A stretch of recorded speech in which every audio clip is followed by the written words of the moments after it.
앞서요. 최혁 검사, 이동 검사 두 분 앞으로 좀 나와주시고요. 먼저 좀 제가 최혁 검사에게 좀 질의를 좀 하도록 하겠습니다. 좀 마이크 가까이 대시고요. 좀 앞에 서주시기 바라겠습니다. 먼저.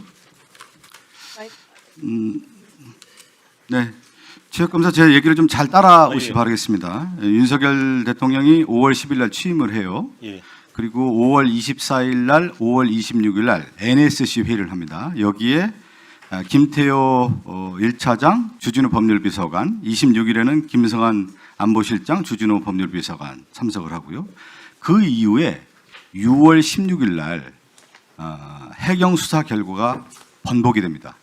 월북이 아니라고 이제 하는 거죠. 그 다음에 우리 이동 검사는 7월 4일 날 중앙지검 공공수사 1부장으로 발령이 됩니다. 공교롭게도 발령된 다음에 7월 6일 날 국정원에서 고발을 하죠. 근데 그 서해 공무원 사건과 관련해서 감찰은 최혁 검사가 하죠. 앞서 질의에서 많은 의원들이 물었을 때 최혁 검사는 그 감찰 보고를 직접 김기현 국정원장에게 보고했다고 했죠. 예, 원장님한테 보고했습니다. 자, 그러면 여기서 7월 5일 날 김기현 국정원장이 윤석열을 만납니다. 그래서 그 감찰 보고를 해요. 그날 무슨 일이 있었는지 아세요? 7월 5일 날? 저는 전혀 모릅니다. 전혀 모르는가요? 예. 7월 5일 날 오늘 얘기했잖아요. 국정원에서 보고서에서. 윤석열이 직접 국정원 고발하라 지시를 딱 내렸단 말이에요. 그러면 그 다음날 김기현 국정원장이 어떻게 맡겠어요? 최혁 검사를 만날 수도 있겠죠. 그리고 최혁 검사의 그 감찰 보고가 김기현 국정원장의 보고가 됐기 때문에 그렇게 올라간 거 아니겠습니까? 어떻게 생각하세요? 원장님한테는 다 보고를 드렸습니다. 그렇죠. 7월 5일 날 그 보고가 되고 근데 정확한 날짜는 저는 모르고 정확하게 기억을 제가 말씀을 드리잖아요. 그런 다음에 7월 5일 날 국정원에 보고하라 윤석열이 명령을 내립니다. 자, 그 명령을 내리고 7월 6일 날 고발이 돼요. 그 고발에 가장 중요한 검사가 누구냐면 이동 검사가 되는 거예요. 자, 여기서 우리 국정원 2차장님. 네. 역대 대통령이 국정원장을 만나서 한 수사에 고발하라 이렇게 지시 내린 적 있습니까? 제가 정확하게 다 확인은 안 해봤습니다만은 그거는 일반적인 건 아닌 것 같습니다. 자, 그러면 우리 구자현 검찰청 대행님. 대통령이 직접 수사 지시를 한 거 아니에요, 이거는요? 근데 저희는 그 고발 경위에 대해서는 아는 바가 없습니다. 직접 이거는 경위는 없다고 하더라고 오늘 국정원 보고에 나온 거 아닙니까? 윤석열이 직접 지시하라고 한 거 아니에요? 박지원하고 서훈 뭐 이런 사람 다 잡아들이라 이렇게 지시 내린 거 아니겠습니까? 이렇게 볼 수밖에 없는 것이죠, 이 증거가. 그래서 10월 26일 날 서울 전 국방부 장관 김홍희 해경청장이 구속이 되는 겁니다. 국정원에 윤석열이 직접 개입했다라는 정황이 드러나는 거고 거기에 바로 최혁 검사가 이 라인에 있는 거예요. 검찰에 들어와서 파견 검사가 김기현 국정원장에 보고하고 이거 윤석열 하명을 받고 이 구조가 되는 건데 제가 PPT 하나만 띄워주십시오. PPT 하나 띄워주십시오. 이 국정원에 검사가요 10명 검사 파견이 되는데 22건의 인사발령이래요. 자, 이 차장님. 네. 이렇게 검찰이 국정원에 파견 검사를 많이 했던 적 있습니까? 제가 이걸 보면은 검찰의 지청이 국정원입니다, 이거. 국정원 지금 자존심 안 상합니까? 완전히 국정원이 놀아나요, 검찰에. 윤석열이 검찰에. 한번 말씀해 줘 보십시오. 그러니까 윤석열이 직접 국정원장한테 지시하는 거 아닙니까?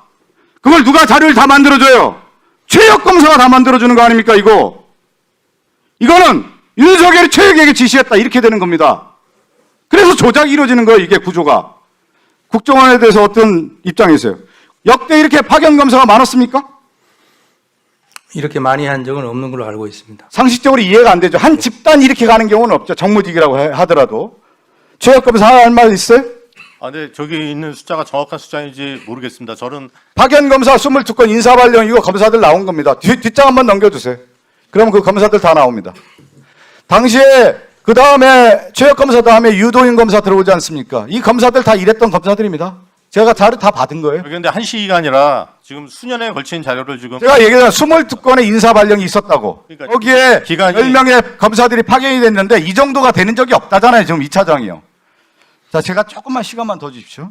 이거는 윤석열이 직접 개입해서 검찰과 용산과 아까 얘기했잖아요. 김태우 1차장 반복이 되잖아요. 그러면서 국정원, 검찰 이 라인이 가동됐다. 커넥션이 가동됐다. 이렇게 볼 수밖에 없는 거예요. 이동 검사는 2022년 7월 4일 날 이제 부장으로 인사 발령을 받죠. 예. 6월 달에 이미 자료를 검토하고 있다는 내부 보고가 있어요. 어떻게 된 겁니까? 저는 인사 명령 전에는 간 적이 그래요? 자료를 그거 지금 유증하시면 안 됩니다. 자료 검토했다는 게 있고요. 그리고 서해 검사잖아요. 예. 서해 공무원 이 사건에 한 25개 혐의를 했는데 무죄가 났단 말이에요, 지금요. 예. 거기에 대한 책임은 없습니까? 아무런 죄책감이 없는 거예요? 제가 저 증거와 법리에 따라서 판단을 했습니다. 그래요? 아무 죄가 없어요? 그렇게 막 수많은 사람 조사하고 막 구속시켰는데 무죄가 났는데 죄책감이 없는 겁니까? 알겠습니다. 항소- 자, 그러면 제가 하나 질의를 할게요. 수사검사니까. 수사는 주관의 영역입니까? 객관의 영역입니까? 객관의 영역. 객관의 영역이죠? 그러면 수사는 주의 주장의 영역입니까? 주의 주장 내 생각을 그냥 일방적으로 얘기하는 주의 주장의 영역이냐 이 말이에요. 그건 아니라고. 아니죠. 예. 그러면 지금 이동 검사는 가장 큰 실수를 하는 거예요.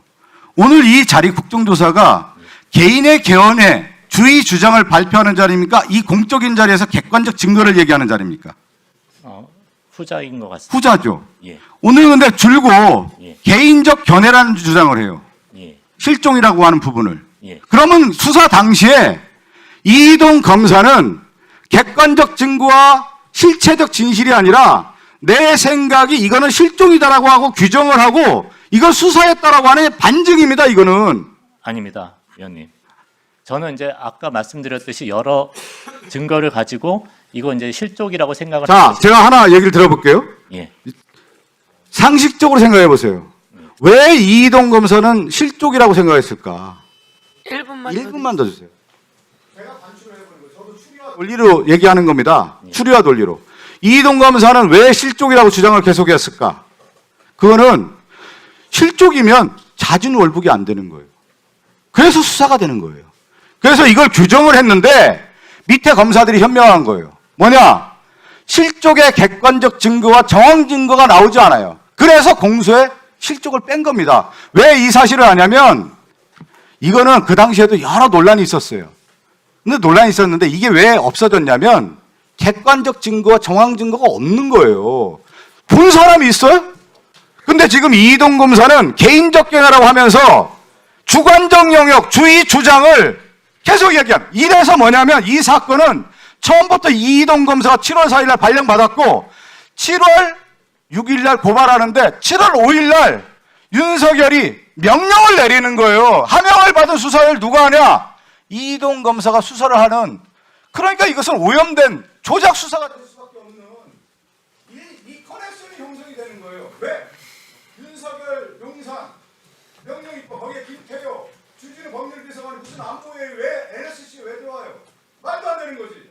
거기에 똑같은 구조, 대장동하고 똑같은 거예요. 유도인 검사 들어와 있고 이번에 이 검사는 최혁 검사가 서해 공무원 사건에서 감찰하고 선택적으로 자료를 넘기니까 이동 검사 7월 6일 날 딱 고발하는 겁니다. 이 사건을. 예. 거기에 주의 주장을 하고 있지 않습니까? 지금 검사가 왜 객관적 증거도 없이 자기의 주의 주장, 생각, 사적 영역으로 넘어가요 이게. 그러니까 이게 조작이 된 것이 이동 검사가 오늘 바로 입증을 하고 있습니다 지금. 네. 답변 드리겠습니다. 일단 국정원에서 고발을 한 것은 월북 부분은 아닙니다. 국정원 내 자료 파기 부분입니다. 그렇기 때문에 월북 부분을 국정원에서 고발한 것을 전제로 말씀하시는 것은 맞지 않는 것 같습니다.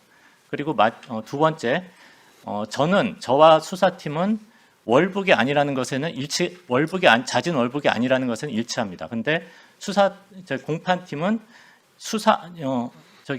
실족이나 자살이나 그거를 확인할 수 없다 그런 것이고 저의 입장은 자살할 이유가 없기 때문에 이건 실족이 아닌가 그렇게 저희 견해입니다. 하다가 이동 검사의 논리가 후배들 검사한테 깨진 거예요. 이게 그대로 드러난 거 아닙니까? 하여튼 저희 입장 그렇게 합니까? 개인의 주장으로? 그래서 그 월북이 아니라는 것에 대해서는 이거 생각해보세요. 저희가 일치합니다. 월북이 아니라는 것. 예, 1분 더 저는 드릴까요? 자살할 네. 이유는 없다고 생각하는 것입니다. 네. 공소장에 자, 월북이 아니라고 되어 있습니까? 공소장에 월북이 아니라고 되어 있습니까? 자진 월북이라고 보기 어렵다는 것이 저희입니다. 있다는 거죠, 공소장에. 자진 월북이 아니다라고 공소장에 기재되어 있다는 거죠. 아닙니다. 자진 월북이라고 보기 어렵다는 것입니다. 자진 월북으로 발표한 것이 발표할 수 없다는 것입니다. 이동 검사. 예. 이동 검사. 자, 이동 검사. 국정원은 고발을 했어요. 예. 그리고 형이 또 고발을 했죠. 그렇죠? 맞습니다. 같은 거의 비슷한 날에 고발이 들어온 거죠. 누구에 대한 고발 말씀하시는 거예요? 이와 관련해서 이대준 씨 형이 고발했다면서요. 예. 그러니까 같이 들어왔잖아요.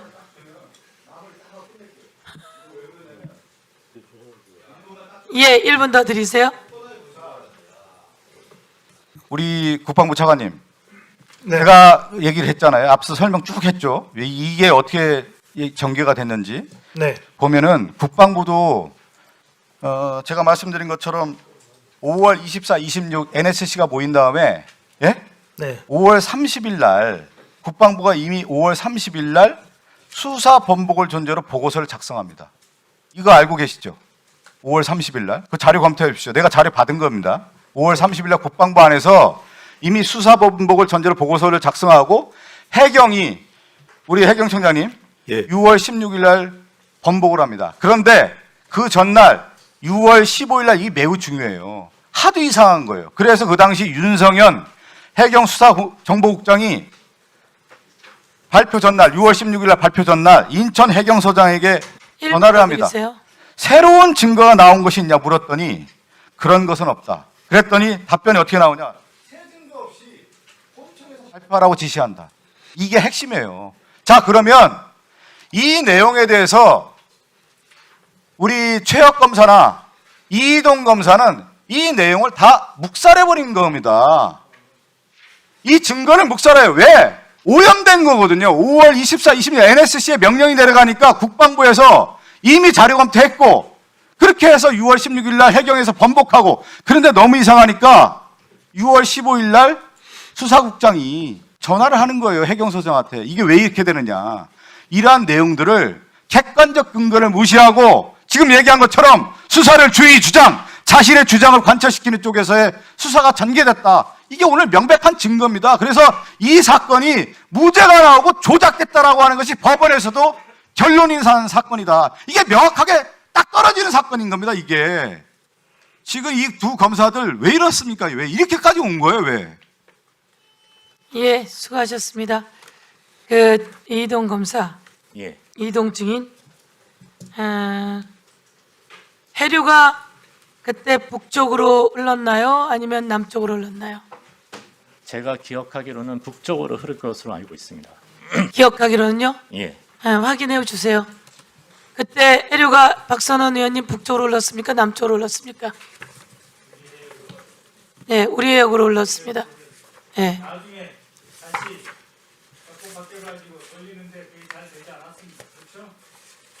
해류는 우리 해역으로 흘렀습니다.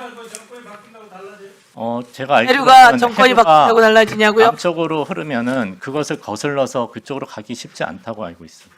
그러니까요. 예. 해류는 남쪽으로 흘렀어요. 그러니까 실적으로 하면 그렇죠. 실적으로 하면 예? 이쪽 남쪽으로 흐르는 거예요. 그리고 하나 더 말씀드릴게요. 그 북쪽에 그분이 NLL 북방 한계선 북쪽에 있다는 거는 그 누가 어떻게 확인한 거죠? 북쪽에 있다는 걸? 어, 그분이 북쪽에 있다는 걸 누가 예, 예. 어떻게 확인했어요? 그거는 SI 첩보에서 제가 말씀드리기 어렵고 저기 국방부 쪽에서 말씀드리면 예, 국방부 차관님, 북쪽에 있다는 게 어떻게 확인됐죠? 예, 군의 첩보 자산에 의해서 확인이 됐습니다. 첩보 자산에 의해서 확인된 거지 눈으로 보인 게 아니잖아요. 예, 그렇습니다. 예, 그쪽에 있는 게 눈으로 보인 게 아니란 말이에요. 첩보 자산이에요. 첩보 자산에는 실적이라고 하는 말이라든지 이런 말이 들어있는 건 없어요. 네. 첩보 자산에 무슨 내용이 들어있었던 거죠? 월북이라고 하는, 그 세부 내용을 이 자리에서 밝힐 수 그렇습니다.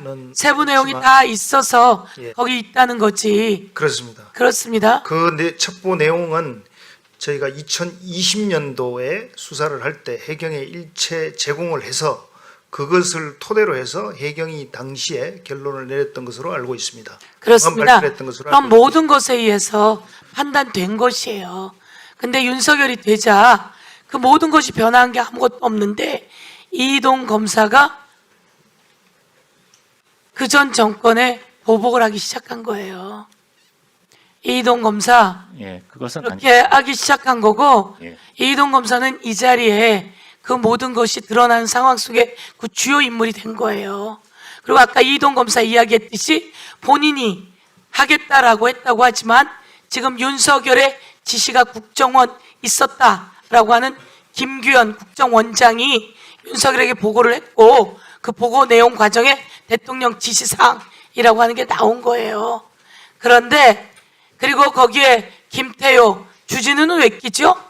윤석열의 법무비서관으로 황태자이기 때문에 낀 거예요. 그래서 그들이 모여서 이것을 설계한 겁니다. 아시겠어요?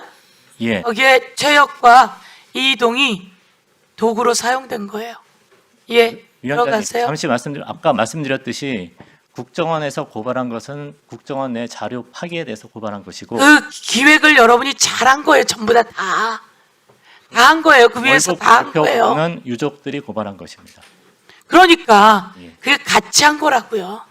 근데 어떻든 이거는 아픈 사연이고 슬픈 사연이고 예. 그래서 추모하고 아파요. 힘들고 그리고 하늘에서라도 편히 잠드시길 바라고 그러나 그건 그렇게 가야지 되는 거고 이게 다시 서훈, 박지원, 서욱 등을 도륙해서는 안 되는 일인 거예요. 여러분 그것을 했고 그것이 한참 지나 모두 무죄가 나오면서 이제 여러분이 했던 일들이 오늘 이 자리에서 국정조사 현장에서 낱낱이 밝혀지는 겁니다. 예, 들어가세요. 그리고 한 가지만 더 들어가세요. 말씀드리면 다시 이야기하세요. 예. 똑같은 말의 반복이에요. 예, 다음입니다. 이주희 의원님. 네. 1분 주세요. 일반 비치인가하고 SI인가 차이 알아요? 예, 뭐 추가로 뭐가 있어야 된다는 얘기는 들었던 것 같습니다. 그래서 3차장실에 과학정보 쪽에서 와서 SI 별도 받아갔어요? 그건 정확하게 그걸 기억을 못하죠? 예. 안 한 거예요. 그것까지는 저도 잘 그거 안 한 거라고. 그걸 기억을 못할 수가 없어요. 국정원 2차장은 자료 다시 확실하게 제공해 주기 바랍니다. 예, 알겠습니다. 예. 그럼 들어가세요. 그동안 모든 최악의 수사는 다 불법이에요. 들어가세요. 오늘은 박선원 의원님이 계셔서 국정원과 대한민국의 아주 중요한 정보와 첩보가 다 알고 있는 내용이에요. 그것 속에서 여러분이 거짓말해야 소용이 없습니다. 위증에 해당한다고 말씀드리고 오늘은 진실을 이야기해야 되는 상황입니다. 그리고 실족이라고 한 부분에 대해서 오늘 기록이 되었으니까요. 그 자신들의 추측으로 이 엄청난 행위가 이루어진 것을 다시 한번 기록합니다. 다음은 이주희 의원님 질의해 주십시오.